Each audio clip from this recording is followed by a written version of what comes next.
बिस्मिल्लाहिर्रहमानिर्रहीम। अस्सलामुअलैकुम। पक्की खबर के साथ मैं हूं सना हुसैन। चलते हैं खबरों की जानिब। कौमी असम्बली हमास सरबराह इस्माइल हनिया के कत्ल के खिलाफ मजम्मती करारदाद मंजूर। करारदाद की मंजूरी के बाद ऐवान में इज़हार ख्याल करते हुए वज़ीर आज़म शहबाज शरीफ ने कहा है कि ये खुश आइंदा है कि ये ऐवान इस्माइल हनिया की शहादत पर मुश्तरका तौर पर करारदाद लाया है।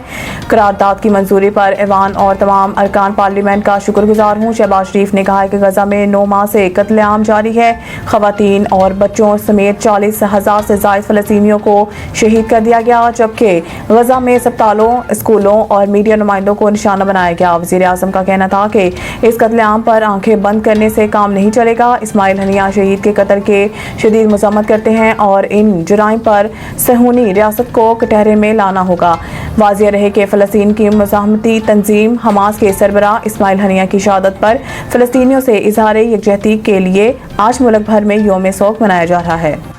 वफाकी काबीना का इलेक्शन एक्ट तरमीमी बिल कौमी असम्बली में लाने का फैसला। वज़ीर आज़म शहबाज शरीफ की ज़ेर सदारत वफाकी काबीना का इजलास हुआ, जिसमें एजेंडा जुज़वी तौर पर मंजूर कर लिया गया। वज़ीर आज़म शहबाज शरीफ ने मज़लूम फ़लस्तीनियों के साथ बाशकाफ अल्फाज में इज़हार यकजहती करते हुए कहा कि इस्माइल हनिया की शहादत फ़लस्तीनियों की आज़ादी के ख्वाब को मज़ीद जला बख्शेगी। ज़राए के मुताबिक वफाकी काबीना ने इलेक्शन एक्ट तरमीमी बिल कौमी असम्बली में लाने का फैसला भी कर लिया है। याद रहे कि 3 रोज़ कबल इलेक्शन एक्ट तरमीमी बिल कौमी असम्बली में पेश किया गया था, जिसे स्पीकर कौमी असम्बली सरदार अयाज सादिक ने मंजूरी के लिए पार्लिमानी कमेटी में पेश करने का हुक्म दिया था।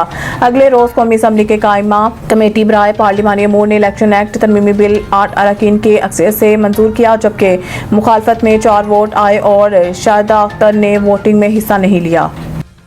तय हो गया है कि बिजली बिलों में कमी नहीं होनी। फवाद चौधरी लाहौर। साबिक वफाकी वजीर फवाद चौधरी ने कहा है कि ये बात तय हो गई है कि बिजली के बिलों में कमी नहीं होनी।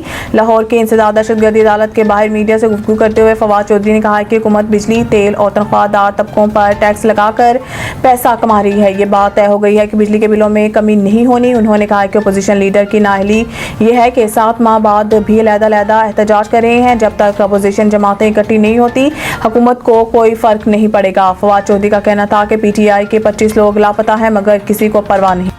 मुल्क भर की बिजली तकसीम कार कंपनियों की निजकारी का नोटिफिकेशन जारी। पावर डिवीजन की जानिब से जारी इलामिया में कहा गया है कि 13 कंपनियों की निजकारी का प्लान जारी कर दिया गया है। इलामिया में पावर सेक्टर के 12 तंजीमों की निजकारी से मुतालिक भी हिदायत जारी की गई हैं। बिजली की तकसीम कार कंपनियों की निजकारी मरहलावार होगी। नोटिफिकेशन में कहा गया है कि पहले मरहले में फैसको, गैपको, हैस्को और आइस्को की निजकारी होगी। दूसरे मरहले में मैको और सेपको समेत दीगर कंपनियों की निजकारी होगी। ज़राए गुजराव तवानाई का कहना है कि पावर सेक्टर के तमाम इदारों की निजकारी की जा रही है। मज़ीद न्यूज़ और अपडेट के लिए देखते रहिए पक्की खबर।